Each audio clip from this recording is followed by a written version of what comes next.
우리 방금도 말씀드렸습니다마는 라오스 팀을 지난 주일날 파송하고 나서 정말 저도 라오스에 대해서 더 깊이 마음속 깊이 기도하려면 어떻게 됩니까? 네, 라오스를 가면 됩니다.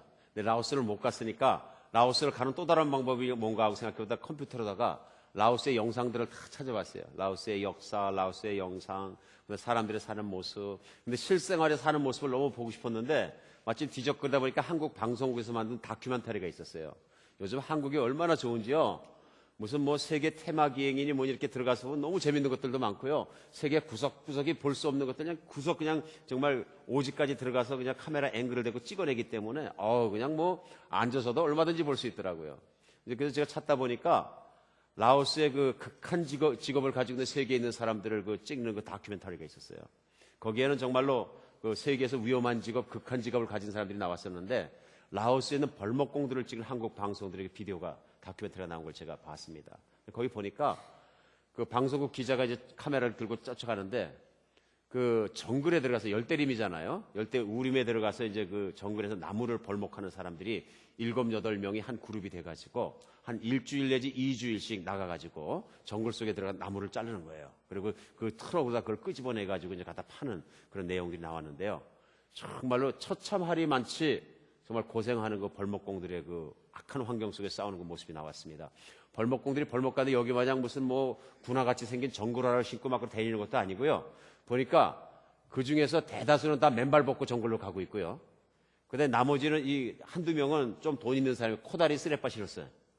여러분 그 험악한 가시가 있고 뭐하고 막 동물들이 있는 정글에 그 뭐 코다리 쓰레빠 신고 들어가고 미끈미끈한데 그게 될 일입니까? 그게 정글에 그 큰 나무들 몇 아름드리를 자르러 가는데 톱 하나 들고 기름통 들고 먹을 것 등에 싸가지고 쭉 가는 거예요. 근데 그들이 몇 날 며칠이고 그 끈적끈적한 정글 속을 찾아 헤매다가 나무를 발견하니까 그런 축제가 없어요. 다 기뻐하는 거예요. 왜 그렇게 나무를 갖다 어렵게 찾나? 나무 그렇게 막 꽉 찬 게 나무인데 그랬더니요. 이 사람들이 찾는 나무는 따로 있는 거예요. 어떤 나무냐면은 비싼 나무. 당연하겠죠. 하나를 잘라서 정글 속에서 끄집어내더라도 어떤 나무는 100불도 안 되고 어떤 나무는 몇천 불 가나 봐요. 그러니까 이들이 찾는 게 뭐냐면 몇천 불 가는 나무예요. 한 그루에. 몇 아름 둘이에다 잘라내면 이제 그 제목이 비싸게 파는 나무를 찾는데요. 그거 찾았을 때는 얼마나 기뻐하나 몰라요. 그걸 자르려고 그냥 그 큰 걸 자르고 톱 가지고 실패하고 그러다 그냥 나무가 꽝 넘어지면 그냥 막 축제하는 거예요. 기뻐가지고. 그 모습을 보니까 야, 참 저렇게 힘들고 어렵게 살아도 또 보람이 있고 희망이 있는 일이 그래도 있구나 하는 그 모습을 보았습니다. 근데 거기에서 기자가 물어봅니다. 어떤 나무를 왜 그렇게 기뻐하고 꼭 고르냐 하니까 우리가 고르는 나무 중에서는 이게 올곧게 딱 똑바로 서 있고 안에가 꽉 차고 탄탄한 나무를 찾는다 그런 얘기예요. 자기들이 찾는 수종이 있습니다. 수종 중에도 잘생긴 나무가 있다 그래요. 왜 그러냐면 그런 나무는 수출을 해서 잘 사는 나라에 가면 그걸 잘라가지고 탄탄하고 결이 이뻐가지고서는 가구 짜는 데 쓴대요. 여러분 가구 짜는 데 쓰는 나무하고 건물 뒤에 안 보이는 데 들어가 있는 나무하고는 질이 같을 수가 없죠. 그러니까 그 비싼 나무를 찾기 위해서 그 벌목공들이 그 힘든데 정글 속을 며칠씩 막 돌아다니는 거예요. 밥 먹을 게 떨어지니까요. 거기서 보니까 참 싸간 밥이 떨어지니까 어떡하냐면요. 나무에서 그냥 우리가 보기엔 먹는 열매인지 아닌지도 모르겠어요. 막 따다가 그걸 먹는 거예요. 배고프니까. 주염 열매로다가 탕자가 배를 채웠다는 얘기는 들었지만 거기서 실제 환경을 보니까 야 저게 저렇구나. 집을 나가서 집 밖에 있으면서 풀숲에서 나뭇잎 시퍼런 나뭇잎 갖다 깔아놓고 거기서 자는 거예요. 그래서 비가 오면 비 맞고요. 그 모습 보면서 참 인간이 저렇게도 살 수 있구나 하는 걸 느꼈습니다. 그러나 그들이 제목만 차지하면 온 기쁨이 넘칩니다. 온 기쁨이. 저는 하나님이 그렇다고 믿습니다. 하나님께서 온 땅을 두루 찾으시다가 하나님이 쓰실 만한 제목을 찾으시면 너무너무 기뻐한다고 저는 믿습니다. 성경은 하나님께서 온 땅을 두루 찾으신다고 나와 있습니다. 70억 이상의 사람이 살고 있지만 하나님이 픽업해서 쓰시는 사람은 다른 줄 믿으시기 바랍니다. 우리가 3주 전부터 시작해서 오늘 세 번째 시간입니다만은 하나님이 쓰시는 제목, 하나님이 쓰시는 선명한 기준을 찾기 위해서 말씀 속으로 들어갑니다. 이 말씀 속에서 특별히 예수님께서 이 땅에 오셔서 제자들을 선택하시고 제자들을 가르치시고 세우실 때 하나님의 제목들로 키워내실 때 예수님만의 안목으로 기준으로 찾으셨는 줄 제가 믿습니다. 그리고 여러분도 그렇게 생각하는 줄 믿습니다. 그래서 성경 말씀 가운데 예수님의 제자들의 선택받는 과정들을 통해서 은혜 받고 있습니다. 제일 첫 주에는 예수님이 사도 베드로를 만나주시고 부르시는 첫 번째 장면에서 사도 베드로는 예수님을 만나서 첫 번째 한 일이 뭐냐면 예수님이 정말로 하나님이신 줄 믿고 나서 엎드려서 주여 나는 죄인이로소이다. 나를 떠나소서. 예수님을 만나는 순간 그가 본 것은 뭐냐면요. 완전한 하나님과 부족한 자기의 모습을 본 거예요. 그래서 예수님이 나를 따라오너라 해서 따라갔을 때 베드로는 열심히 배우려고 진짜 있는 힘을 다합니다. 무엇이든지 예수님이 가르치시는 것이라면 배우려고 잘 배우려고 무리도 걸어보고 정말 어쩔 때는 사람들의 핀잔을 들을 만한 일을 하면서도 배우는 것이라면 열심히 하려고 하는 teachable heart. 배울 수 있는 사람의 모습을 볼 수 있습니다. 가장 겸손한 사람의 모습은 뭐냐면요. 배우려는 사람입니다. 교만한 사람은 절대로 배우지 못합니다. 다 안다고 생각하기 때문에. 그러나 마지막까지 배우려는 사람에게는 정말 하나님의 복이 있는 줄 믿으시기 바랍니다. 우리 신앙생활하면서 중요한 건 뭐냐면 항상 우리가 teachable heart, 배우려는만 겸손한 마음을 유지하는 것이 너무너무 중요합니다. 내가 좀 안다 생각하면 은혜가 없습니다. 그러니까 설교 이렇게 말씀을 전해보면 제일 힘든 자리가 어디겠어요? 목사님들 모인 자리가 솔직히 제일 힘듭니다. 언젠가 한번 뉴욕에서 목사님들 한 40-50명 모였는데 훈련 들어오신 적이 있어요. 근데 앞에 서서 말씀을 전하는데 너무너무 어려웠어요. 그래가지고 무조건 겸손하게 전했어요. 무조건. 마지막에는 은혜가 되고 서로 나눠지고 이제 딱 이렇게 하고 들으시니까 지금 신학적으로 뭐가 틀렸나 해서 들으시는 거예요. 이렇게 뒤로 다리 꼬시고 이렇게 딱 앉아 계시다가 조금 있다가 한 10분 지나면 이렇게 딱 되시다가 그 다음에 앞으로 탁 나오시면 이제 그때부터는 이제 뭔가 통화의 교통의 자리. 왜냐하면 말씀을 전하는 순간만큼은 하나님이 쓰신다고 저는 믿습니다. 그리고 하나님이 꼭 붙잡으셔서 필요한 말씀을 하나님이 전해주시는 건데 정말로 마음속에 경계도 풀리고 안다는 생각도 내려놔주고 뭔가 들을 게 있다 이렇게 해서 마음을 여는 순간부터 우리는 겸손해지는 거죠. 그 순간에 teachable heart, 배울 수 있는 마음이 되지 않으면 아무것도 아닙니다. 은혜가 없습니다. 우리가 은혜가 왜 없냐 하면요. 교만해지면 하나님도 못 가르치십니다. 교만한 사람은 하나님도 포기합니다. 정말입니다. 하나님은 물리치신다고 말씀하십니다. 두 번째는 예수님이 쓰시는 사람들의 선명한 기준을 우리 마태를 보고 지지난주에 같이 말씀을 나눴습니다. 그렇죠? 하나님 뒤틀린 제목도 쓰신다. 마태는 그 당시에 세상을 살아가면서 현실주의자입니다. 내가 돈을 벌 수 있다면 체면을 버린 자입니다. 내가 세상에서 잘 먹고 잘 살 수만 있다면 현실적으로 매국노의 소리 듣는 것도 좋다 하고 살아간 사람입니다. 이렇게 뒤틀린 사람이었는데요. 그러나 그 마음속에는 빈자리가 있어서 채워지지 않는 자리가 있었습니다. 한 인간으로서 한 번 태어나서 정말 죽고 하나님께로 돌아가는 것인데 내가 이렇게 욕먹고 사는 그 인생 속에서 아픔이 있었습니다. 하나님은 마태의 그 아픈 마음을 아셨습니다. 마음속에 빈자리가 있는 것입니다. 마음속에 하나님을 찾는 갈급한 마음이 있는 것입니다. 하나님은 예수님은 이런 사람을 쓰십니다. 내 인생은 결코 하나님 앞에 자랑할 것이 없지만 사람들 앞에서 자랑할 것이 없지만 내 마음속에 갈급한 사람들을 하나님을 찾으십니다. 은혜도 주시고 만나주시고 정말 하나님의 제목으로 사용하실 줄 믿으시기 바랍니다. 오늘은요 3번째 시간입니다. 오늘은 3번째 시간으로 진실은 어디든지 통한다 하는 제목의 말씀 가지고 요한복음 1장 45절에서 51절 말씀 가지고 하나님의 말씀을 만나는 시간 갖겠습니다. 하나님이 어떤 사람을 쓰시는지 우리가 깨달음도 주시고 나를 또 써주게 하시는 하나님 살아계신 하나님 만나는 그런 시간 될 줄 믿습니다. 요한복음 1장 45절부터 51절까지 여러분 성경 펴셔서 우리 같이 교독하는 시간 갖겠습니다. 요한복음 1장 45절을 제가 먼저 읽고 우리 교독합니다. 빌립이 나다나엘을 찾아 이르되 모세가 율법에 기록하였고 여러 선지자가 기록한 그 일을 우리가 만났으니 요셉의 아들 나사렛 예수니라.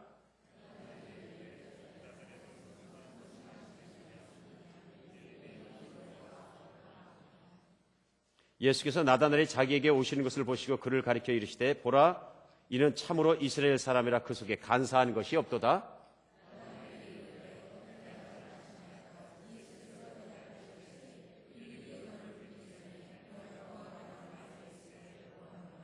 나다나엘이 대답하되 라삐여 당신은 하나님의 아들이시요 당신은 이스라엘 임금이로소이다.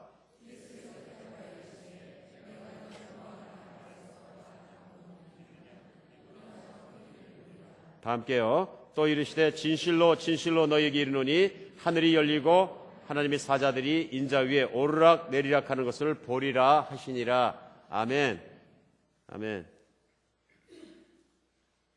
오늘 예수님께서 가시다가 빌립이라는 사람이 있는 걸 보고 너는 나를 따르라 해서 제자로 삼아 데려가십니다. 그러니까 빌립이 예수님을 따라다니면서 며칠 보니까요, 정말 메시아신 거예요. 믿게 됩니다. 그래서 빌립이 그 다음에 첫 번째 한 일이 뭐냐면 자기가 가장 생각나는 친구를 찾아서 누구냐면 나다나엘이라는 친구입니다. 다른 성경 마태복음이나 마가복음이나 누가복음에서는 바돌로메라고 쓴 그 제자가 바로 나다나엘입니다. 요한복음엔 특별하게 나다나엘이라고 쓰는데 그 나다나엘이라는 이름은 하나님의 선물이라는 뜻입니다. 아마 원래는 바돌로메였었는데 이름이 좀 그렇잖아요. 바돌로메 빨리 발음해 보세요. 바돌로메 조금 그렇습니다. 한국 이름으로. 근데 그 바돌로메가 뭘로 보냐면 나다나엘로 예수님이 바꿔주시지 않았는가 이렇게 생각이 듭니다. 그래서 하나님의 선물 하는 이름으로 바꿔주셨는데 하나님의 선물이라고 얘기할 만큼 오늘 칭찬받습니다. 근데 빌립이 와서 얘기하면 내가 메시아를 만났다, 구원자를 만났다. 그러니까 오늘 첫 번째 반응이 뭐냐 본문에 보면요, 나다나엘이 뭐라고 하냐면 어디서 났느냐고 물어봤겠죠. 그러니까 나사렛에서 났다. 그러니까 나사렛에서 무슨 선한 게 나겠느냐 얘기합니다. 나사렛에서. 그게 무슨 얘기냐면요, 나다나엘이 나름대로 생각에 편견이 있는 사람입니다. 자기 나름대로 만약에 메시아가 나거나 좋은 선한 사람이 난다 그러면 정말로 자기가 살고 있는 나사렛 같은 지역에서는 안 나고 예루살렘이나 좋은 훌륭한 선생들이 많은 정말 그런 곳에 날 것이다 이렇게 생각하고 있는 것입니다. 우리 모두도 그런 생각을 많이 가고 있어서 그걸 편견이라고 합니다. 내가 가지고 있는 그 견해지만은 삐뚤어진 견해를 얘기하는 것입니다. 그래서 전부라고 생각하면 살 경우가 너무나 많죠. 그런데 일단 와보라. 그래서 친구선에 붙잡혀갖고 예수님 앞에 갑니다. 예수님 앞에 가니까 예수님께서 나다나엘을 보자마자 말씀하신 말씀이 오늘 본문에 나와 있습니다. 기가 막힌 말씀하십니다. 뭐라 그러시죠? 47절에 예수께서 나다나엘에 오시는 것을 보시고 그를 가리켜 이르시되 보라 이는 참으로 이스라엘 사람이라 그 속에 간사한 것이 없도다. 여러분 제자들을 예수님께서 만나는 첫 번째 장면이 나오는데요, 나다나엘은 유일하게 예수님의 극찬을 받습니다. 이 사람은 내가 찾고 찾은 진짜 제목이라 이러시는 겁니다. 오늘 화두에 정말 라오스의 벌목공들에 대한 말씀을 나눴습니다만 그들이 정말 원하는 나무를 찾았을 때는 어떤 마음이 되냐면 한국에서 산삼 캐는 분이 몇 달이고 산속을 그냥 망태 하나 짊어지고 호미 들고 그냥 찾아 헤매다가 산삼을 찾으니까 신받다 하고 뛰어가는 것처럼. 왜냐하면 그 산삼 한 뿌리가 뭐 엄청나게 비싸다면서요. 그러니까 그 산삼이 그냥 무대기로 있는데 봤으면 완전히 그냥 정말 얼마나 좋겠어요. 그러니까 그렇게 해서 뛰어가는 것처럼 예수님이 좋은 제목의 사람을 발견했을 때도 그렇게 기쁘시다고 저는 믿습니다. 그러니까 그 감탄을 어떻게 했냐면 보라 이는 참 이스라엘의 사람이라. 그 말씀 뭐냐면요, 이는 참 신앙인이라. 이건 진짜 믿음의 사람이라. 그 속에 뭐가 없다고요? 간사가 없다. 간장이 없다는 얘기가 아니고 속이 이랬다 저랬다 간사하지 않다. 속이 진실되다 이런 말씀이에요. 속이 참 진실되다는 말씀이에요. 그러니까 오늘 예수님을 만나자마자 이렇게 칭찬받은 사람이 있고요, 만나자마자 예수님을 믿은 사람이 있어요. 어떤 제자는 예수님을 3년 반을 따로 다니고 나서야 믿었거든요. 부활하시고 손가락으로 그 정말 창 찌른 자를 손가락을 놓고야 믿었어요. 근데 나다나엘 같은 제자는요, 진짜 신앙인이 맞는 게 예수님을 만나자마자 그 자리에서 믿습니다. 오늘 나다나엘이 그러니까 물어봅니다. 주여 저를 어떻게 하시나이까? Do you know me? 그러는 겁니다. 왜냐하면 우리 동네 사시는 것도 아니고 내 이름을 들은 것도 아니고 내가 유명한 사람도 아니고 나를 어떻게 아느냐 그런 얘기입니다. 궁금하죠? 그러니까 예수님 뭐라 그랬어요? 내가 무화과 나무 아래에서 내가 너를 보았느니라 그러십니다. 굉장한 말씀이죠. 바로 옆에 있는 무화과 나무가 아니고요. 그러면 놀라지도 않았을 거예요. 자기는 멀리 있었거든요. 몇 시니 바깥에 있었는데 예수님 말씀하실 때 내가 빌립이 가서 너를 만나고자 해서 내가 무화과 나무 아래에 있는 걸 내가 봤다 그러시니까 놀라는 거죠. 보이는 길도 아니고 그 멀리 떨어졌는데 나를 어떻게 봤냐 하는 것입니다.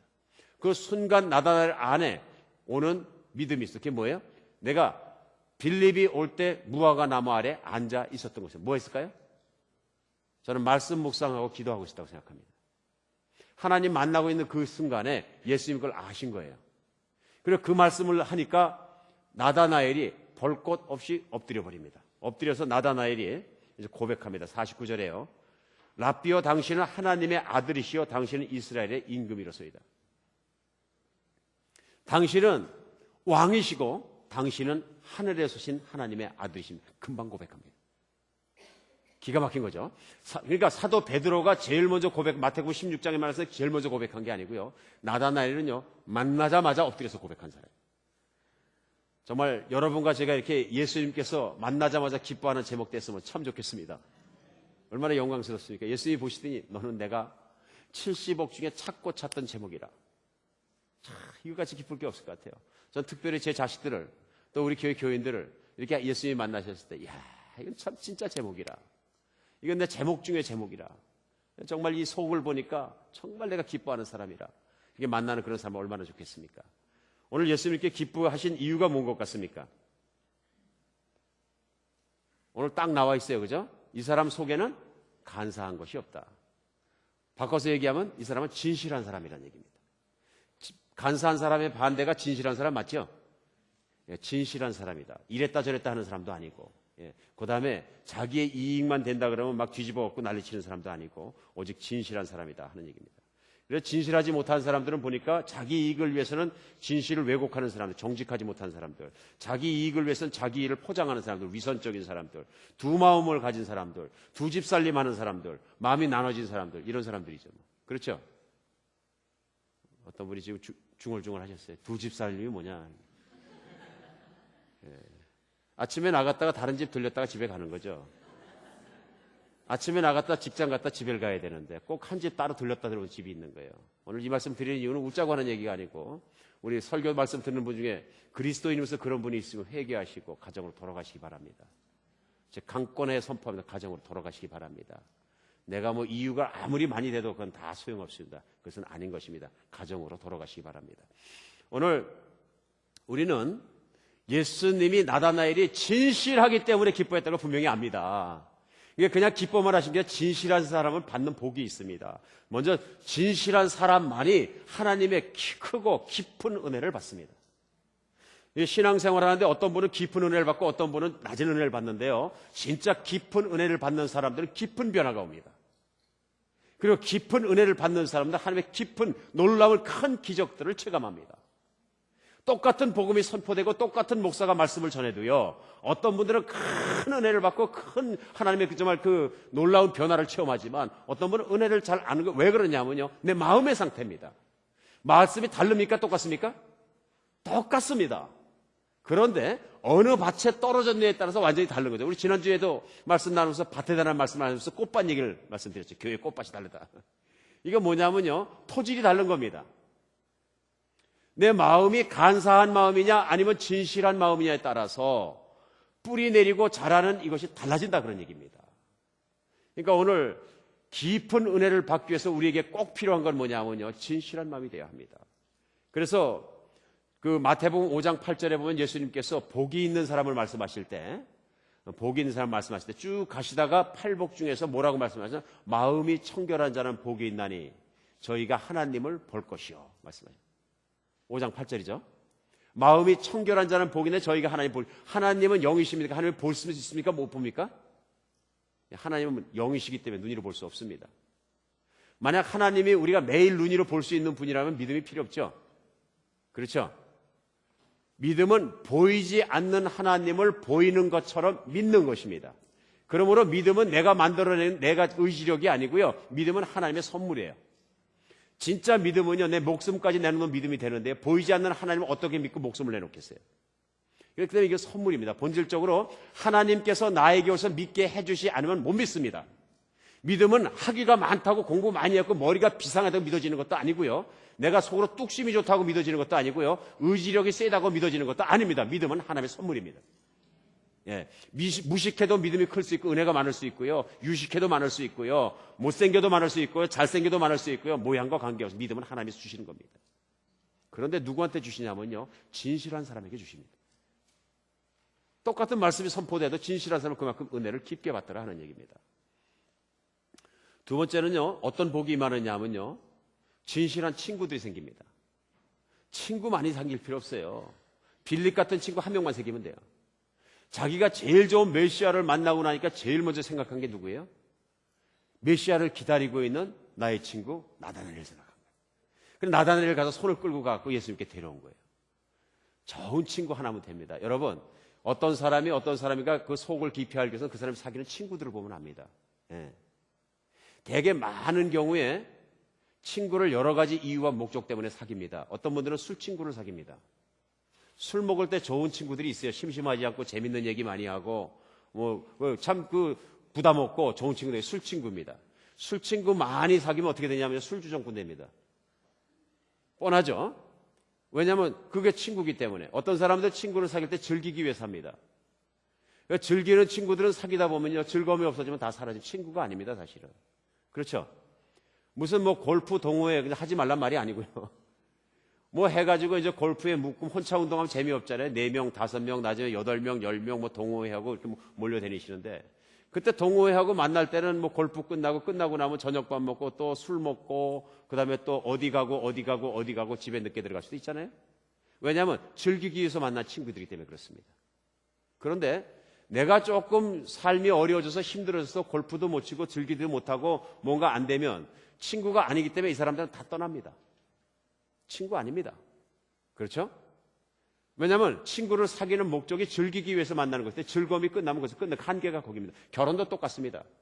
결혼을 자칫 잘못 생각해가지고 내가 즐기는 것, 내가 만족하는 것이 결혼의 가장 좋은 일이라고 생각해서 목적을 거기다 둔 거예요. 내가 좋아서 그렇게 한 거면요 목적이 그거예요. 근데 결혼이 어느 순간 보면은요 즐거워지지가 않는 거예요. 지금까지 결혼한 지 20년 됐었는데 시작할 때 지금까지 즐거운 일만 있었다 한번 손 들어보세요. 제가 하늘나라로 보내드리겠습니다. 이걸 둘 중에 하나야. 진짜든지 거짓말이든지. 있을 수가 없는 거예요. 결혼은 생활이에요. 그렇죠? 그러니까 이 목적들을 잘못 깨닫고 사람을 사귀다 보니까 엉망진창이 되는 거죠, 인생이.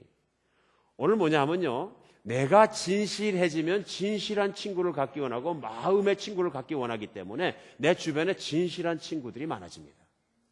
진실한 친구가 많은 사람들이 진짜 행복한 사람입니다. 여러분 한 사람을 사귀더라도 진실한 친구 사귀시기 바랍니다. 교우관계도 마찬가지입니다. 내 마음을 내주고 또 서로가 내주고 사랑을 하고 진실한 관계에 사랑을 해야지 정말 그것이 복받은 것입니다. 우리가 진실한 사람은 저절로 진실한 친구가 생깁니다. 내가 속이 간사하면 친구도 간사해집니다. 내가 이랬다 저랬다 하면 친구도 이랬다 저랬다 하는 친구 만납니다. 간사한 친구 만나는 거죠. 인생이 형통해집니다. 인생이요.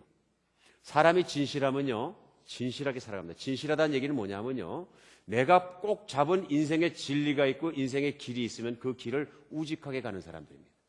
환경에 따라서 이랬다 저랬다 하지 않는 사람들입니다. 그래서 진실한 사람들의 특징이 뭐냐면 정직합니다.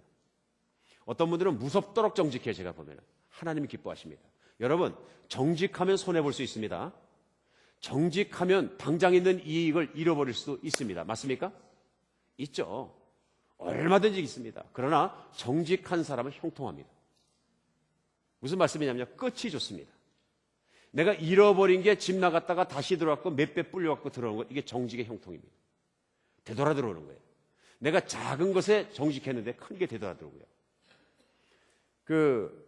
한국인은 여성으로서는 아마 세계에서 가장 널리 알려지고 가장 이렇게 존귀하게 정말 생각받는 그런 우리 자매님이 한 분 계십니다. 이 자매님은 한국 여성이지만 2003년에는 CNN 아틀란타에 있는 본부가 있는 방송국이죠. CNN의 그 People's Choice Best of Asia, 그러니까 아시아에서의 최고의 리더를 뽑았을 때 그 리더로 뽑힌 사람이에요. 그 다음에 새천년 리더, 2002년 한국언론협회 주관 자랑스러운 한국인 대상을 받고 상 받은 것만 이루 말할 수가 없어요. 미국에 있는 매거진들이 막 시대의 인물로 여성의 지도자로 띄워올리기도 하고요. 누구냐면은 궁금하시죠? 김성주 회장이라는 MCM과 마크스 앤 스펜서 여러 가지 그 브랜드와 성주 인터내셔널, 성주 D&D 대표이사라고 하시는 자매님입니다. 사업가예요. 어떻게 보면 평범한 사업가입니다. 돈 많이 번 사람은 얼마든지 많습니다. 그렇죠? 그런데 돈 많이 벌었다 그래서 사람들이 대단하게 생각하지 않습니다. 사실은. 그런 사람들이 있겠죠. 내가 물질주의자 같은 사람들은 돈이 인생의 전부를 거는 사람들은 돈 많이 버는 사람 앞에 가면 꼼짝 못하냐 절절매죠 그냥. 그러나 사고방식이 좀 제대로 박힌 사람 돈 많이 벌었다고 존경하지 않습니다. 절대로. 존경 안 합니다. 만약 여러분 돈 많이 있기 때문에 존경한다면 나는 물질주의자예요. 존경 안 하고 인생의 목적이 될 수도 없는 겁니다. 그거는. 그런데 이런 분같이 돈을 많이 벌으면 이건 존경합니다. 세상에서도 존경받고요. 왜 그러냐면은 이분이 커리어 워먼이지만은 원래는 에너지 사업을 한국에 있는 재벌의 딸로 태어났어요. 예, 여러 형제 자매가 있는데 막내딸로 태어나셨는데 집에서 성장을 하면서 보니까 그 재산이 자기한테 돌아올 가능성이 없더래요. 왜 그러냐 보니까 아버지가 아들을 좋아하셔가지고 어릴 때 보니까 꼭 딸들한테는 아들들한테 뭐 물 떠다 주라 그러고 심부름만 시키더래요. 그러니까 예전 사고방식까지 보면 많이들 그러시잖아요. 예, 남존여비가 있으니까 그 모습을 이렇게 보면서 막내에다가 딸이니까 아, 나한테는 돌아올 게 없겠다 하는 생각이 어릴 때부터 들더래요. 그래서 어릴 때부터 생각이 뭐냐면 나는 자수성가해야 되겠다. 아버지의 도움 없이 자수성가해야 되겠다. 그래 이런저런 이유로 해서 미국 유학 오게 됐는데 뉴욕에 왔다가 어떤 그 좌우간 한국 사람이 아닌 남자를 좋아하게 돼서 그 문제로 해가지고 아버지하고 문제가 생기니까 아버지가 더 도와주실 리가 없는 거죠. 그래서 아버지가 도와주시는 거 완전히 포기하고 뉴욕에서 마켓에서 뒷일을 하고요. 학교를 다니고요. 무진고생을 다 했어요. 그러면서 나는 사업을 해서 하나님의 영광을 돌려드리겠다 하는 마음으로 딱 붙이고요. 그 사업을 시작하고 의류 사업을 시작하고 브랜드네임의 사업을 띄워올리기 시작하고 열심히 떠가지고 오늘날 같은 입장에 올라간 거죠. 그런데 나는 정직한 자의 형통을 믿는다 하는 책이 있습니다. 그 책 꼭 읽어보시기 바랍니다. 그 책에 쓰여있는 그 자매님의 그 고백이 아주 정말 은혜가 많이 됩니다. 제가 읽어드리겠습니다. 저는 연세대학교 신학과를 졸업했습니다. 비록 제가 지금은 세속적인 패션 유통 사업을 종사하고 있지만 저의 모든 사고와 전략 속에 녹아있는 밑바탕에는 신학이 자리하고 있습니다. 사업을 시작하려고 할 때 선배 한 분이 저를 부르시더니 한국에서 성공하는 법 3가지를 가르쳐 주었습니다. 첫째, 술을 잘 마셔야 한다. 모든 거리는 술자석에서 성사들이 잘 마셔야 한다는 겁니다. 둘째는 거짓말을 잘해야 한다는 겁니다. 셋째는 흰 봉투를 잘 받쳐야 한답니다. 뇌물을 주어야 한다는 말이지요. 그러나 저는 이 3가지 모두 잘하지 못합니다. 비록 여자지만, 비록 경험도 많지 않지만, 비록 능력도 부족하지만 하나님께서 도와주신다면 분명히 정직한 손으로도 사업을 일으키는 사례를 만들어 주실 거야 하고 생각하고 일했습니다. 그러나 면세점에서 잘 팔리던 브랜드가 퇴출당하고 뇌물을 주지 않자 백화점에 있던 물건이 사라지는 일까지 당했습니다. 그러나 저희는 1997년에 당당히 한국 최고의 면세점 에이전트가 되었습니다. 한국 전체 면세점의 5분의 1을 저희 회사에서 대행했습니다. 또한 저는 그의 다보스 포럼에 선정된 차세대 지도자 100명 중에 1명으로 선정되었다는 소식을 접하게 되었습니다. 저 역시 굉장히 놀라웠습니다. 그들이 왜 저희를 선정하시는지 아십니까? 우리가 투명성을 가장 높이 평가했기 때문입니다. 정직입니다. 인생을 정직하게 살려고 노력하고요. 있는 그대로 살려고 노력하고요. 하나님 앞에서 살려고 진실하게 살려고 노력한 것입니다. 한국이란 사회는요. 한국 사람의 76%가 한국에서 정직한 사람은 돈을 못 번다고 믿습니다. 그렇게 믿습니다. 그런 사회 속에서 나는 하나님의 말씀 가지고 정직하게 살아야 되니까 오늘날에도 어마어마한 돈을 벌게 하시고 제가 최근에는 그 자매님께서 중국 들어가셔서 브랜드네임의 사업들을 시작하고 성공하시고 이제 번 돈을 그냥 쓰는 것이 아니고 뭐 어디 사고가 나고 일이 나고 구제 사역이 나고 하면 제일 먼저 팀을 짜가지고 돈을 보내고 구제하는 모습을 제가 보았습니다. 우리 선교학원은 인도의 캘커타에도 학교를 세우고 여러 가지 세우고 지금 각가지 좋은 사역들을 많이 하는 걸 제가 읽고 들었습니다. 사랑하는 여러분, 정직한 자는 형통합니다. 세상에 설득당해서 세상에서 약삭 빠르고 거짓말 잘하고 몸이 빠르고 회전력이 빨라야 순발력이 빨라야 돈 번다고 생각하는 것은 착각입니다. 잠시 돈 잘 벌 수 있겠죠. 형통하지 못합니다. 진실하고 정직한 사람이 형통한 걸 믿으시기 바랍니다. 인생에 이런 은혜가 있고 있는 걸 우리가 압니다. 그렇죠? 우리도 압니다. 정말 진실하게 살면 내 인생이 정말로 좋아진다고 우리도 압니다. 복이 있다고 이제는. 그러면 어떻게 하면 진실하게 살까요? 오늘까지 내가 간사하게 살았을지라도 오늘부터 진실하게 살면 복이 있는 건 아닙니까? 어떻게 하면 제일 먼저 마음을 확정하시기 바랍니다. 사람이 진실하지 않은 이유가 뭐냐면요. 마음이 정해지지 않아서 그래요. 진실해지기 위해서는 마음이 정해져야 됩니다. 그러니까 이런 겁니다. 살아가면서 나는 아내 한 사람밖에 모른다. 나는 내가 머리 두고 잠잘 곳이라고는 출장 다닐 때 빼놓고 내 집 밖에 모른다. 이게 원칙으로 굳어진 사람, 마음이 확정된 사람에게는 진실성이 나올 수 있습니까? 없습니까? 다른 건 몰라도 가정을 지키는 데 있어서는 진실합니다. 특별히 우리 형제님들 잘 들으셔야 돼요. 가정을 지키는 거 하나 있어서는 진실하다 그러니 자매님도 들으셔야 되는 거예요. 요즘 자매님도 더 세더라고 보니까. 세상이 참 이상해. 예전에 형제들이 셌거든요. 왜냐하면 바깥 양반이니까. 저는 왜 형제님들을 갖다 집에서 바깥 양반이라고 부르요? 그 바깥 양반이라고 그러지 마세요. 그럼 내보내는 거예요. 아니, 물론 바깥에서 돈 벌어오는 사람이지만, 바깥 일을 하지만, 바깥 양반이 아니죠. 내 양반이죠. 내 양반이 돼야 되는데, 그걸 바깥 양반이라니까 나가지. 사람이 살다 보면요, 알게 모르게 내 마음이 잘못된 것에 확정되어 있는 것을 볼 수 있습니다. 요즘 시세 표현이라면 잘못된 것에 시선이 꼽힌 거예요. 이렇게 되면 어떻게 되냐면요, 간사해집니다. 돈 버는 거에 시선이 맞춰지면요, 사람은 무조건 간사해집니다. 왜 그럴까요? 돈을 잘 벌기 위해서는 세상이 계속 바뀌고 시장이 바뀌니까 눈이 핑핑 돌아가야 돼요. 핑핑 돌아가야 돼요. 그래서 요즘은 회사에서 40세만 넘으면 막 퇴출시켜버리잖아요. 왜 그러는 거예요? 세상은 매일 달라지는데 나이가 먹으니까 회전력이 느려서 변화가 되니까 못 따라가더라 그런 얘기예요. 예전에는 다 지혜로 장사했습니다. 사업하시는 분들이 보면요. 먼 안목을 가지고 장사했고요. 뭔가 지혜 있는 사람들이 좋았습니다. 요즘은요, 컴퓨터 시대이고 하면서 막 돌아가는 거예요. 세상이 막 그냥 정신없게 만드는 거예요. 이게 다 누가 만드는 거예요? 하나님이 만드신 거예요? 세상의 풍속을 마귀가 만드는 것입니다. 마귀의 성격을 대신하는 거예요. 세상에 있는 풍속을 가만히 들여다보면요, 마귀의 성품이 드러나 정신이 없게 만듭니다. 그래서 거기에 혹하게 만드는 거예요. 이러다 보니까 정함이 없습니다. 마음을 정하지 못하고요, 막 쏠리는 거예요. 그냥. 사람을 사귀는 거나 직장을 정하는 거나 모든 거에 돈만 벌면 막 그냥 흔들리는 거예요. 좌로 갔다 우로 갔다, 막 심지어는 결혼까지도 좌로 갔다 우로 갔다 막 정신없이 흔들리고. 마음이 확정된 여러분과 제가 됐으면 좋겠습니다. 사랑하는 여러분, 이게 마음이 확정이 안 되면 어떤 사람 되느냐면 만족이 없는 사람이 됩니다. 인생 중에 진짜 망가지는 사람 됩니다. 우리가 아는 사람 중에서 성경 안에서 다윗은 전부 다 알고요. 한국 분들이 미국 가서 이름을 지실 때 보면요, 제 이름도 좀 흔합니다. 요셉. 그런데 다윗 많이 집니다. 그죠? 데이빗. 하여튼 데이빗 다 좋아하죠. 아유, 흠모할 만한 이름이에요. 바울, 폴. 네, 참 많습니다. 근데 저도 데이빗 참 마음에 드는 이름이에요. 왜 다윗을 하나님이 좋아하셨을까요?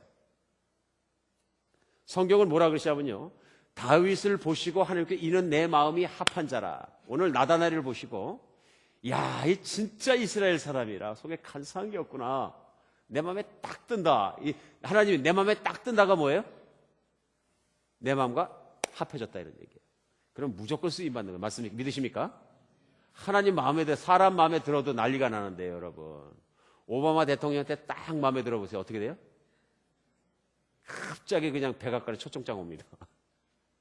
한 번 보면 또 만나자고 그러고 그 다음에 또 만나자고. 너무너무 신뢰하고 믿고 싶고 의지하고 싶고 그렇게 되는 거죠. 하나님이 나를 믿고 싶고 의지하고 싶고 나를 사용하고 싶으시고 그런 사람 되면 얼마나 영광스러운 일입니까? 오늘 다윗이 왜 그런 사람이 되었냐 하면요, 저는 시편 57편을 읽다가 정말 묵상을 하면서 하나님이 다윗을 좋아하는 이유를 제가 분명히 알았습니다. 그게 뭐냐면요, 시편 57편을 읽다 보면은 초반부에 어떻게 시작하냐면요, 다윗이, 좀 이따 비추시죠. 다윗이, 죄송합니다. 이건 영상식 훈련 목적상 제가 양해해 주시기 바랍니다. 다윗이 정말로 인생을 살아가면서 형통해서 항상 문제가 없었던 게 아니고요. 사무엘이 와서 왕이 될까 기름 붓고 목동때 부었는데 그 다음부터 환란이 계속 생깁니다. 한때는 좀 전쟁에 나가고 골리앗을 쓰러뜨리고 좀 유명해져서 내가 좀 뜨나 싶었더니만 그 다음에 닥친 게 뭐예요? 왕 사울이 질투하기 시작하니까 창으로 찔러 죽이려고 그러고요. 도망을 갔더니요, 병사 풀어서 잡혀다니고요. 그것뿐만 아니라 예전에는 그냥 다윗을 칭찬하는 사람이 많았는데 인기가 올랐는데 이제는 땅바닥에 떨어진 데 보니까 세상에 있는 사람들이 뭐라 그러냐면 저보고 배신자, 나라를 뒤집어 먹을 놈, 뭐 욕을 막 하고 막 잃는 욕을 다 하는 거예요. 그러니까 나를 비방하는데 나를 없는 일을 가지고 욕을 하는데 정말 이름 말할 수 없는 내 욕을 다 하나이다. 온 나라가 다 욕을 하는 거예요. 여러분 같으면 슬프시겠어요? 안 슬프겠어요? 요즘에 한국에서 그렇게 유명한 탤런트들이 무슨 하도 요즘은 그냥 뭐 인터넷이 시끄러우니까 인터넷에 올라와서 거기에 뭐 댓글 달고 못하고 뭐가 좀 나쁜 얘기가 좀 올라오고 루머가 생기면 그것 때문에 자살하잖아요. 진실이 아닌데 이제 속이 답답하니까 끙끙 앓다가 자살하잖아요. 얼마나 힘들면 그러겠어요.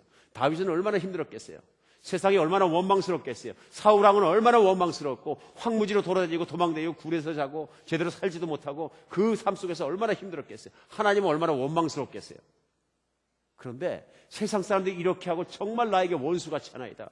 내가 내 마음에 아닌 걸 비방하나이다. 그랬다가 갑자기 7절하고 8절에 가면 이제 비춰주세요. 시편 57편 7절하고 8절에 가면 어떻게 얘기하면요. 하나님이여 내 마음이 확정되었고 내 마음이 확정되었사오니 내가 노래하고 내가 찬송하리이다. 내가 내 영광아 깰지어라 비파와 수금아 깔지어라 내가 새벽을 깨우리로다. 얼마나 멋진 말씀이에요. 이거 한번 우리 다 같이 한번 큰 소리 한번 읽어보세요. 시작. 확정되었사오니 내가 노래하고 내가 찬송하리이다. 내 영광아 깰지어다 비파야 수금아 깰지어다 내가 새벽을 깨우리로다. 아멘. 내 영혼이 확정되고 확정되었사오니 막 사람들이 비방하고 막 그 얘기를 들으니까 그냥 머리가 아프고 살고 싶지도 않고 삶에 의욕도 없고 자살하고 싶고 정말 아무 인생에 의미가 없어지고 힘들어서 밤에도 잠이 안 오고 시편에 그런 게 너무 남아요. 내가 잠을 들지 못하고 내가 끙끙대나이다. 내가 너무 힘드나이다. 내가 말라가지고 뼈가 정말 말라 들어갈 같나이다. 살이 그냥 가죽이 붙는 것 같나이다. 내 혀가 말라 붙나이다. 막 그걸 고백하다가 갑자기 다윗이 내 마음이 확정되고 확정되었사오니 하나님 제가 잘못 생각했습니다. 내가 사람을 보고 세상을 보고 잘못된 관점에서 모든 걸 보니까 내가 이렇습니다. 내 마음이 하나님을 바라보니까 하나님의 도우심이 나와 함께 하나님이 인정하는 하나님의 따뜻한 눈길을 제가 느낄 수 있습니다. 사람은 다 욕할지라도 하나님만은 내 머리에 기름을 부으시고 하나님만은 나를 인정해 주시고 하나님만은 내 마음속을 보실 수 있습니다. 나의 진실함을 하나님은 보실 수 있습니다. 세상에 있는 모든 사람이 믿어주지 않아도 하나님만 믿어주시면 저는 그거로 만족합니다. 지금 무슨 일이 일어난 겁니까? 마음의 치유가 일어난 겁니다. 여러분 세상 사람들의 말이요 비수와 같습니다. 그렇게 독할 수가 없어요. 우리 같이 교우가 이렇게 생활하다가도요 같이 잘 지내고 교회가 은혜롭고 그냥 좋아하고 막 그랬는데 어느 날 어떤 사람이 와서 얘기했는데 집사님 저기 저 키 좀 작은 집사님 그거 어떻게 생긴 집사님 알지? 그러니까 알지. 그 집사님 알아? 그러니까 잘 몰라. 근데 그 집사님이 다니면서 막 집사님 욕을 그렇게 한다던데 막 집사님 과거를 들춰내고 뭐 말도 아니래. 그래서 엉망진창이래 그냥. 그 말을 듣는 순간 어떻게 됩니까? 갑자기 교회가 싫어지기 시작하는 거예요. 하나님도 심지어는 싫어질 수 있고요. 그 집사는 말할 필요도 없고요. 그 집사는 같은 방에서 공기에 갇혀 숨쉬기도 싫어지는 거예요. 맞습니까? 내가 같은 방에서 그 집사 콧구멍으로 들었던 공기가 나와가지고 내 코로 들어올 텐데 그 속에 있던 걸 내가 지금 이건 말도 안 된다. 이거는. 쳐다보기도 싫은 거예요. 이게 뭐인 거예요? 상처받은 거예요. 비방받으면 다 상처받습니다. 예. 그러면 교회 생활이 나빠지니까 누가 지금 손해보고 있는 거예요? 상처받은 내가. 그 사람은 내가 그렇지 않은데 사실이 아닌데 그렇게 얘기하는 사람은 왜 그렇게 하는 거예요? 여러 가지가 이유가 있지만 자기 눈에 그렇게 보였을 수도 있고 편견이에요. 아니면 자기가 원래 삐딱한 사람이라서 자기를 과시하기 위해서 그 사람이 뭔가 마음에 안 들, 예를 들면은 나에게 없는 게 그 사람에게 있으면 질투가 나서 그럴 수도 있어요. 여러 가지 이유에서 사람은 사람을 비방합니다. 근데 문제는 뭐냐면 그렇게 비방해서 내가 상처를 받을 때 그 상처가 깨끗이 아물어야 신앙생활을 할 수 있는데 사람들이 그런다 그래가지고 그게 이제 온 교회에 쫙 퍼졌어. 그러니까 왠지 모르게 내가 딱 쳐다보면 모든 사람이 나를 그렇게 욕하는 것 같아. 그러니까 교회에서 살만해요? 못 살만해요? 못 살만합니다. 솔직하게 말씀드려서 교회에 이런 일 자주 일어날 수 있습니다. 흔하게. 우리 교회는 목장교회입니다. 뭐 특정인은 특정 사실 가지고 얘기하는 거 절대로 안 해요. 여러분 아시죠? 저를 믿으시죠? 그걸? 웃으시는데. 못 믿겠다는 얘기입니까? 모두에게 적용되는 줄 믿으시기 바랍니다. 목자를 이렇게 하시다 보면 우리 교회 목자님들 참 귀한 분들이에요. 목자님들 밥 많이 사주셔야 돼. 내가 이번에 그 새벽 기도 인도시 이광 목사한테 많이 배운 게 있어요. 뭐 팍팍 밥도 사달라고 그러고 그래야 되더라고요, 보니까. 그걸 몰랐어. 목사를 밥을 사주는 건 엄청난 은혜이기 때문에. 그러면서 뭐라고 말씀, 식사하시기 전에 뭐라고 하시냐면요. 딱 밥그릇, 이 밥 한 그릇이 내 앞에 있기 위해서는 온 우주가 움직여야 됩니다. 그러십니다. 깨달음이 컸어요. 해가 움직여야 되고 비가 내려야 되고 모든 게 농부가 수고해야 되고 이게 나한테 그 운반 돼서 밥을 하는 사람 수고를 해야 되고 돈을 벌어서 나한테 이 밥 사는 사람 얼마나 귀한 사람이냐. 우주를 움직여서 밥 한 그릇을 이 목사에게 사주는 것인데 목사의 복이 다 있을 것입니다. 자신 있게 맛있게 잡수시더라고요. 참 배울 게 많다. 이게 정직하고 솔직한 거거든요. 솔직한 거예요. 그리고 솔직하게 브레싱 하는 거거든요. 근데 목자님들은요, 밥도 잘 안 사줘. 그런데 섬기는 자리예요. 그런데 섬기고 나서 돌아오는 게 뭐가 많이 돌아오냐면요, 정말로 다른 섬김과 밥 사주는 것이 돌아오는 것보단 욕이 많이 돌아와요. 의외로. 진짜 어쩔 때는 들어보면요, 가차없이 비난해요. 막 그냥. 그리고 아닌 일도 있는 것처럼 부풀려서 얘기하는 사람도 많이 있어요. 제가 압니다. 있어요. 이 현실을 제가 있는 그대로 말씀드리는 말씀은요, 우리 교회만 그런 거 절대로 아니란 얘기예요. 인간이 사는 데는 어디나 있습니다. 내 직장에도 있고요, 사업장에도 있고요, 학교에도 있고 어디나 있습니다. 피할 길이 없습니다. 이게 우리 사는 세상이에요. 우리 모두는 하나님 안에 변화받고 있는 사람들이거든요. 그러다 보니까 목자님 하시다 보면 상처를 받아야 안 받아요? 상처 많이 받습니다. 많이 받습니다. 목장교회 목자님 좀 오래 하신 분들은 자꾸 목자를 안 하고 뒤로 빠지려고 그래요. 그 이유 물어보면 한 가지밖에 없어요. 아파서 못하겠어요. 그래요. 사람들이 찔러 싸서 아파서 못하겠어요. 그래요. 완벽한 사람이 어디 있습니까? 똑같이 성도인데 손 들고 나와서 섬기면 섬기는 거, 손 들고 나온 것만 해도 위대하신 분들이지. 저는 그렇게 생각합니다. 무슨 완전해서 목자하는 거 아니고요. 하나님께 순종해서 성도님 섬기기 위해서 손 들고 나와서 밥하고 섬기고 기도해주고 찾아다니고 섬겨드리고 하는 건데 그거 얼마나 귀한 직분이에요. 상처받으면요, 사람이 힘들어집니다. 상처받았을 때 치유받는 방법 이거밖에 없습니다. 하나님을 바라보시기 바랍니다. 오늘 특별히 여러분이 교회 섬기다가 주일학교 교사를 하다가 주방에서 일하다가 열심히 하다가 상처받을 수 있어요. 조금 아무래도 뾰족한 분들, 삐딱하신 분들, 말투가 좀 이상하신 분들 계세요. 말을 이쁘게 하면 좋은데 일을 하는데 그냥 퍽 찌르는 분들 계세요. 상처가 콕콕 되는 거예요. 그럴 때마다 하나님께 마음을 확정하시기 바랍니다. 하나님께 확정하면 저절로 낫습니다. 부족한 저도 마찬가지입니다. 우리 교회는 진짜 좋은 교회입니다.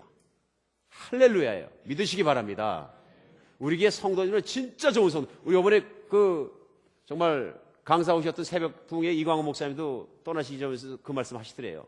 제가 없는 곳에서. 그래서 저한테 전해 주시더라고요. 목사님이 참 우리 교회 좋은 교회다. 이분은 1년 내내 교회들을 돌아다니신 분이에요. 헛말씀 안 하시는 거예요. 교회가 따뜻하고 비전이 있고 분명히 변하고 있고 그 다음에 몇 사람의 리더만 가져도 충분히 일할 수 있는 좋은 교회다. 칭찬하고 하시다. 참 여러분 우리가 모두 칭찬받으라고 좋은 교회를 믿으시기 바랍니다. 근데 그럼에도 불구하고 아픔은 있습니다. 왜 그러냐면 우리가 수백 명이 모여서 서너 명만 아프게 해도 목회자는 아플 수 있어요. 근데 여러분 아시는 것처럼 세상에는 정말로 저녁밥상에 앉으면요, 친구들하고 앉으면요, 정치 얘기하다 보면 대통령이 제일 욕 많이 먹고요. 방법이 없는 거죠. 정점에 있으니까 교회 얘기하다 보면 목사가 제일 욕 많이 먹습니다. 각오하는 거죠. 근데 문제는 뭐냐면 진실이 아닌 것이 다윗이 그래서 아팠던 것처럼 돌고 돌아서 욕이 돌고서 귀에 자꾸 들어오면 사람이다 보니까 상처받습니다.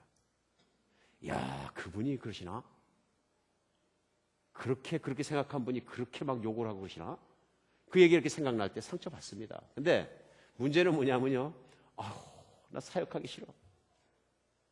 정말 하기 싫어. 그럼 누가 좋아해요? 사단이요. 그리고 실제로 상처를 입히는 사람들은 소수인데 전혀 그런 마음이 없고 목사님하고 관계도 좋고 은혜도 받고 교회 열심히 섬기고 절대 다수가 많은 사람들이 목사가 병들어서 끙끙하고 있으면 누가 피해 입어요? 다 피해 입는 거예요. 은혜가 없는 이 꽃처럼 방실방실 없고 치유가 돼가지고 항상 기뻐하는 데 목사 자신이 하나님 말씀이 이루어진 모습으로 기쁘고 속마음이 이쁘고 평강이 있고 정말 주님을 향한 열정이 있고 깨끗한 모습으로 말씀을 전파하고 주님의 종이 돼야 되는데 이리 찔리고 저리 차고 막 때려놓으니까 이 깨지고 저리 깨져갖고 그냥 피투성이가 되니까 나왔는데 사람이 삐딱한 사람이 되는 거예요. 부정적인 사람이 되고. 이런 목회자 원하십니까? 안 원하시죠? 사람이 상처 맞이 받으면 사람이 삐딱해서 꾸기려는 깡통 쪼가리처럼 이상한 모습이 돼요. 언제 달라집니까? 아픈 마음을 들고요. 사람은 못 구해줘요. 그 아픈 마음을 들고 밤을 지나가기 전에 제가 하나님 꼭 만나고 나서야 잠이 들겠습니다. 제 말씀에 섭섭한 마음을 가지고 잠들지 않겠습니다. 하나님 앞에 나가면요. 하나님이 고쳐주세요. 나는 너를 인정한다. 나는 그렇게 생각하지 않는다. 나는 너를 사랑한다. 그 말씀 한마디면 모든 것 다 깨끗하게 상처가 치유되는 줄 믿으시기 바랍니다.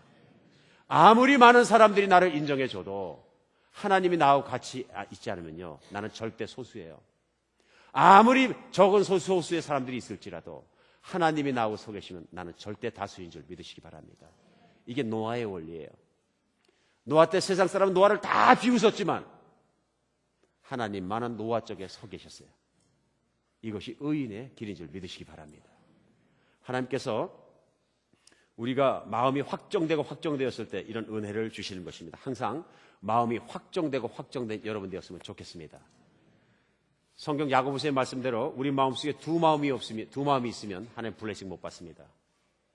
하나님이 우리에게 복 주시는 건 당연한 말씀입니다. 하나님이 선하시고 은혜로우시고 목숨 바쳐 사랑하시기 때문에. 그런데 내가 모든 은혜를 체감하지 못하고 다 받아 누리지 못하는 이유는 내 마음에 두 마음이 있어서 그렇습니다.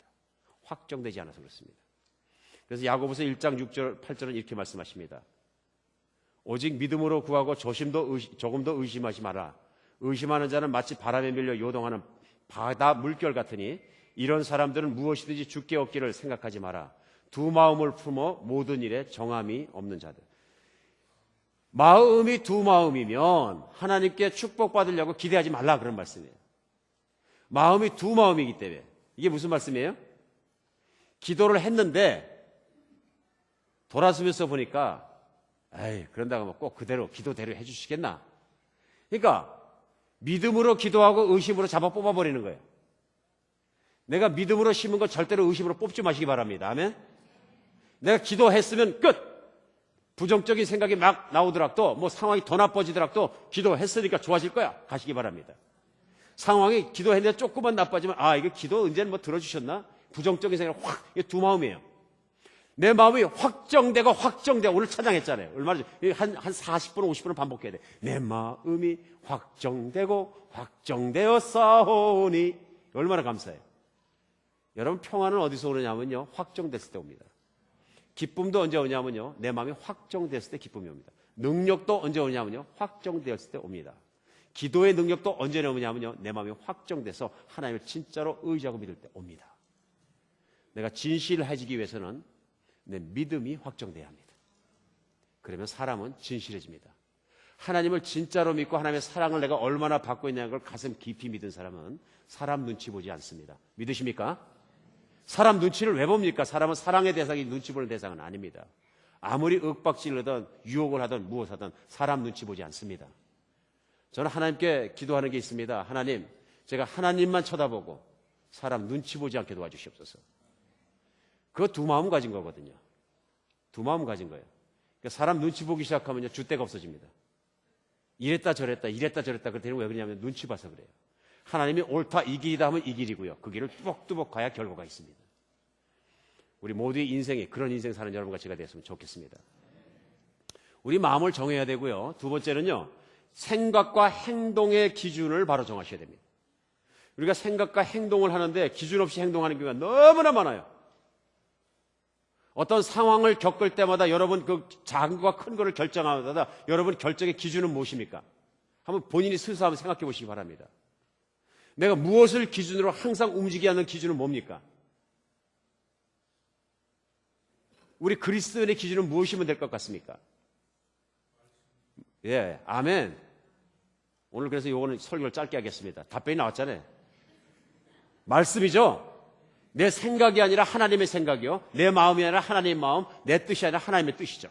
이게 그리스도인이에요. 예수님이 그렇게 사셨죠. 내 뜻대로 마시고 아버지 뜻대로 하옵소서.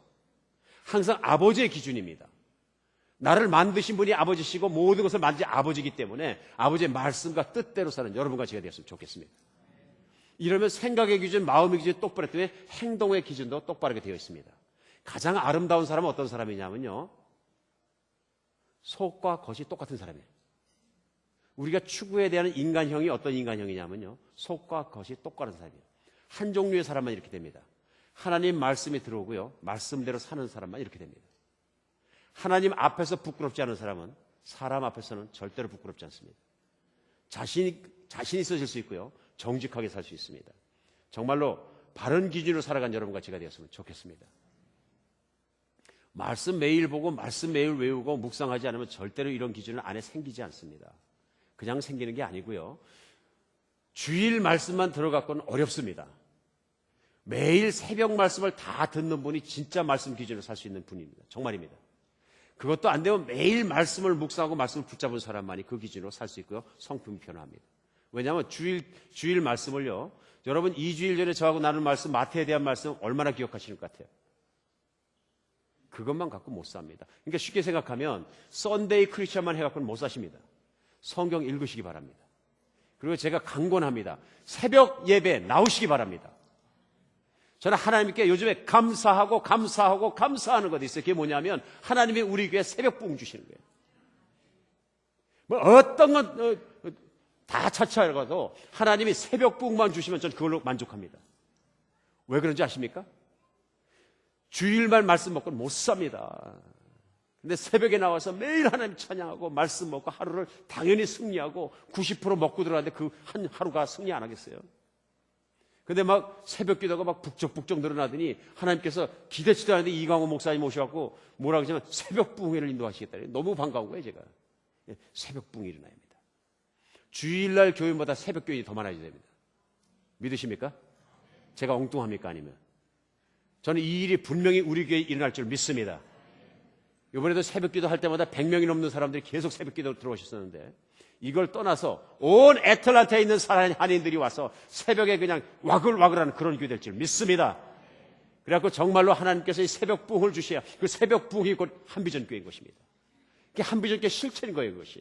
여러분 영적 실체가 뭐냐 하면은 하나님을 향한 뜨거움인데요. 하나님을 향한 정말 친밀감인데 새벽 기도 가보니까 수천 명 나오는 교회 새벽 기도에 20명, 10명 나오고 그냥 앉아 계시고 장로님도 안 나오시고 목사님도 안 나오시고 리더도 안 나오고 기도 안 해.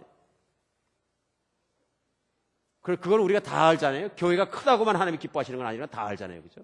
뭘 기뻐하세요? 하나님께 가까이 있는 사람들 기뻐하시는 거예요. 몸 좀 피곤하면 어때요? 새벽에 아침을 깨우는 여러분과 제가 됐으면 좋겠습니다. 제가 욕심이 많아서 강단을 안 높여서 새벽 기도마다 제가 20분, 30분 설교하고 말씀 전하는 게 아니고요. 이 새벽을 주일 예배 이상으로 제가 하고 싶습니다. 앞으로 제가 이런 생각하고 있어요. 주일 예배는 제가 다른 분에게 강단 드릴 수 있지만 내 새벽 예배는 강단 안 드리려고 생각하고 있어요. 그리고 왜냐하면 제 영적인 욕심이에요. 우리 한비전 교회는 새벽에 열풍을 일으켜 기도의 열풍을 일으켜 주시옵소서. 아무리 그래도 하나님과 관계 속에서 일어나는 건데 새벽에 일어나야 합니다. 새벽에 성령 충만해지는 여러분과 제가 되었으면 좋겠습니다. 정말로 이렇게 해서 우리 시대에 정말로 생각과 행동의 기준을 바로 살 수 있는 일은 뭐냐면 매일 아침에 말씀 먹는 거예요. 이미 그 일이 우리 한비전 교회에서는 일어나고 있고 새벽에 불바람 같은 정말 성령의 바람이 일어날 제가 믿습니다. 그냥 듣기 좋으라고 붙여놓은 게 아니고요. 성령의 바람이 일어날 때 동참하시기 바랍니다. 언젠가는 전 이런 꿈이 있습니다. 언젠가는 우리 뷰포드 드라이브의 양쪽 입구 있는 쪽에 경찰관이 있어갖고 새벽 4시 반부터 시작하면 교통정리하는 새벽 3부 예배 드리는 교회가 될 줄 믿습니다. 할렐루야. 아니 뭐 하나님이 하시면 하실 수 있죠. 아틀란타에 있는 사람들이 새벽에 다 몰려와가지고 막 난리가 나고 여기서 그냥 주차 정원들이 뛰어다니고 난리 나는 놀라운 현장. 새벽에 기도했더니 가난한 자가 부자가 되고 아팠던 사람이 벌떡벌떡 일어나고 암 걸려서 죽는다는 사람이 누워있다가 그냥 벌떡벌떡 일어나고 하나님이 이 자리에 있으면서 기도를 하니까 그냥 가게가 다 망하게 생겼었는데 갑자기 불같이 일어나고 그런 모든 성령의 바람이 기도의 바람이 불같이 우리 한비전 교회를 믿습니다. 사랑하는 여러분, 하나님 말씀으로 기준 세우고 사시기 바랍니다. 세 번째 또 마지막으로는 매사에 정직하시기 바랍니다. 진실하게 살기 위해서는 정직을 따라서 절대로 진실하게 못 삽니다. 진실하게 사시기 바랍니다. 왜 정직해야 되느냐 하면요. 정직은 성령이 주시는 것이고요. 거짓은 마귀가 주는 것입니다. 우리가 살다 보면요. 나도 모르게 말을 자꾸 부풀립니다. 어쩔 땐 말을 자꾸 빼고요. 말이 사람들 입통해서 몇 번 돌고 나면요. 이상한 말이 돼버려요. 그냥. 정말 신기해요. 왜 그러냐면 사람들이란 통이 이게 좀 망가진 통이 되나가지고 말이 들어가면 좀 잘 정화돼서 어떻게 좀 정수기처럼 나왔으면 좋겠는데 이게 그렇게 나오는 게 아니라 이렇게 더 불려서 나와, 더 더러워져서 나와요. 몇 번 돌고 나면 이제 더러워져갖고 그 말은 정말 쳐다보고. 그게 왜 그러냐면요. 우리가 정직하지 못해서 그래요. 왜 정직하지 못해요? 이기적이어서 그래요. 교만해서 그래요. 교만하면 정직하지 않습니다. 여러분, 정직하기 위해서는 엄청난 용기가 필요합니다. 용기가 없으면 엄청난 믿음이 필요합니다. 하나님 앞에서 말하듯 하면 정직하게 살 수 있습니다. 이게 용기입니다. 근데 자꾸 우리가 거짓을 얘기하는 게 왜 그러냐면요. 이게 우리 마음속에 자꾸 교만한 것이 없어지지 않아서 그렇습니다. 뭔가 나를 부풀려 만들려고 그러는 거예요. 한국 사회가 다른 건 몰라도 한 가지 고쳐야 되는 게요. 외식 문화예요. 밥 사 먹는 문화가 아니고 치장하는 문화예요. 그냥 밖에 나가서 무시받지 않기 위해서, 남들이 볼 때 이렇게 하기 위해서, 그러다 보니까 뭐가 생기냐면요. 거짓 문화가 생깁니다. 이 문화가 거짓되다 보면요. 얼마나 사회가 불편한 사회가 되는지 몰라요. 그렇죠? 자기를 포장하는 거예요. 어쩔 땐 자기가 없는 건데 자기가 더 있는 것처럼 보이려고 할 때도 있고요. 자기 실력이 안 되는데 실력이 있는 것처럼 보이려고 할 때도 있고요. 어쩔 땐 없는데 있는 것뿐만 아니라 있는데 없는 척하게 돼요. 만약에 다른 사람에게 내가 더 거룩하게 보인다 그러면 내가 분명히 있는 건데도 없는 척하고 그냥 저는 그런 거 못합니다. 저 같은 인간은 못합니다. 할 수 있는 거 뻔히 아는데. 이게 뭐예요? 나를 좀 겸손하고 거룩하게 봐주세요 하는 지렁이 교만이에요. 지렁이 교만. 교만 중에 여러 가지 교만이, 의시되는 교만이 있고 여러 가지 있는데요. 여러분, 정직하게 사신 여러분과 제가 되었으면 좋겠습니다. 내 모습 이대로. 그렇죠? 그 예수님 앞에 나갈 때 나가는 것처럼 사람 앞에 나갈 때도 정직하게 나가는 여러분과 제가 되었으면 좋겠습니다. 이게 접니다. 제가 이렇게 부족합니다. 솔직하게 부족한 거는요. 그러니까 저를 좀 잘 가르쳐 주세요. 어쩔 땐 잘한 일이 있으면 그건 제가 좀 잘해요. 하나님이 은혜로 주셨어요. 그 대신 내가 잘했다 그러지 마시고 하나님 은혜로 주셨어요. 제가 그 일은 좀 은사를 주셨어요. 얼마나 감사한지 모르겠어요. 잘 개발하게 기도해 주세요. 이게 겸손한 모습이에요. 그래 하나님이 마음대로 쓰시죠. 사랑하는 여러분, 이 세상에서 두 가지는 가벼우면 안 됩니다. 두 가지는요. 입하고 귀입니다. 입 가벼우면 말할 필요도 없고요. 성경은 몇 번이고 강조해서 말씀하십니다. 그 말로 심판을 받으리라. 말로. 내가 한 말로 심판을 받으리라. 말에 신중해야 합니다. 그리고 귀가 얇으면 안 됩니다. 세상에 간사한 사람의 두 가지 특징이 뭐냐면요. 입이 가볍고 귀가 얇습니다. 누가 뭐라고 해서 얘기하면 내동 잘 보고 좋았던 집사님이 갑자기 그 집사님이 나쁘게 보이는 거예요. 그런데 귀가 얇은 거예요. 마음의 중심이 약한 거예요. 누가 와서 다른 집사람 욕하거든요. 비판하거든요. 어떻게 생각하냐면 당신 진짜 나쁜 사람이구나. 본인도 없는 데서 왜 남 얘기를 하나. 이게 중심이 바로 선 사람이에요. 맞죠? 그냥 그 사람하고 맞아. 그래 그 사람 맞아. 이거는 귀가 가볍고 경박스러운 사람이에요. 성경은 이런 사람들을 하나님께서 기뻐하지 않는다고 말씀하시는데요. 얼마나 기뻐하지 않느냐면요. 시편 60편 9절에 보면 진실로 천한 자도 헛되고 높은 자도 거짓되니 저울에 달면 들려 입김보다 경하리로다. 저울에다 사람의 무게를 달았더니 입김보다 가볍다는 거예요. 여러분 저울 가서 훅 불면 바늘이 움직여요? 안 움직이죠. 인간 중에서는 먼지보다 가볍고 입긴 것보다 가벼운 사람이 있다 하는 얘기입니다. 오늘부터 우리가 깨닫고 하나님 안에서 정말 하나님의 은혜 있는 사람 되었으면 좋겠습니다. 오늘 제 걱정이 있어요. 들어보니까 나네. 그럼 이분은 은혜 있는 분이에요. 이분은 진짜 오늘 은혜의 때를 만나신 분이에요. 왜냐하면 하나님은 깨닫는 사람에게 은혜 주십니다. 깨닫는 사람에게.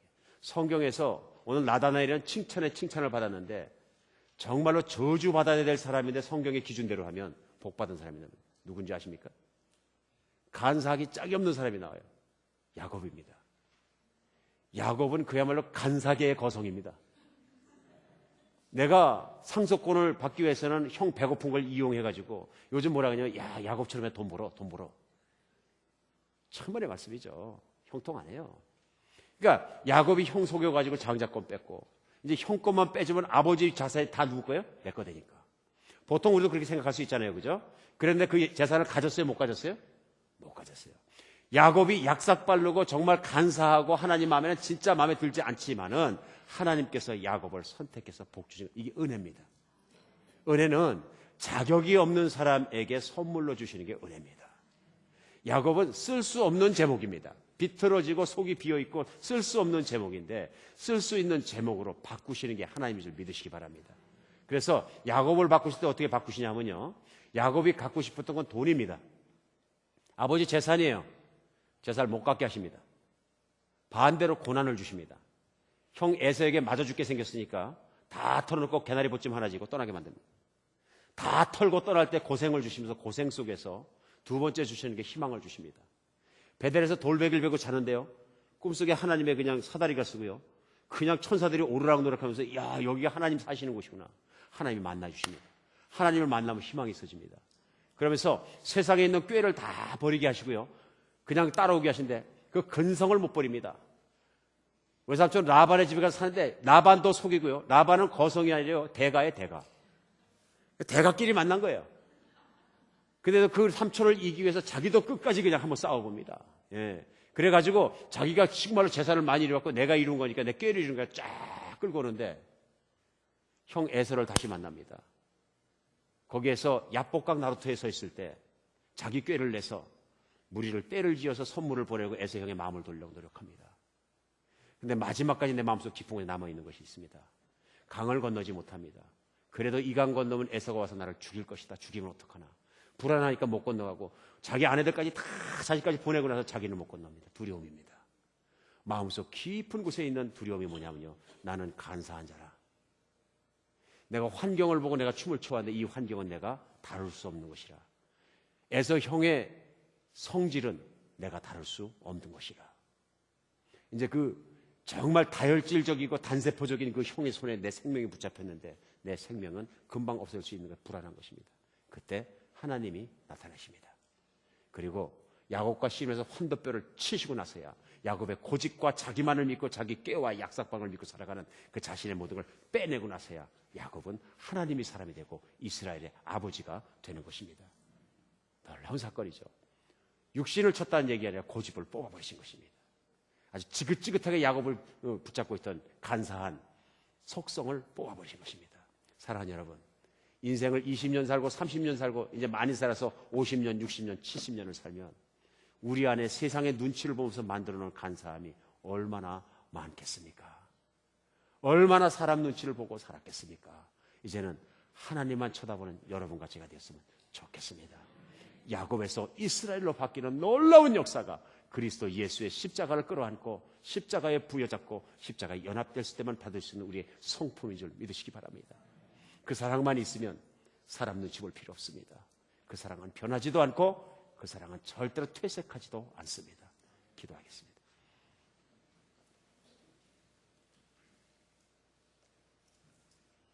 예, 하나님 생각해보면 저희가 야곱입니다. 정말 세상에서 기회만 있다면 그 기회를 따라다니고 하나님께 기도해서 내가 어디로 가서 무엇을 하며 살까요? 기도하고 엎드리는 것보다는 내 눈으로 더 좋고 기회만 있다는 움직이는 저희들입니다. 기준도 없습니다. 하나님, 하나님만 바라볼 수 있도록 도와주시옵소서. 우리 마음을 하나님께 확정할 수 있도록 도와주시고 그래서 주님의 말씀이 우리 안에 일어나게 하여 주시옵소서. 하나님 정말 놀랍게 변화되는 시간 되게 하시고 하나님의 말씀을 받아들일 수 있도록 도와주시옵소서. 아버지, 그래서 저희 마음이 진실되게 하시고 아버지에게나 사람에게나 진실되고 정직하게 살 수 있도록 도와주시옵소서. 그리스도 예수 이름으로 기도합니다.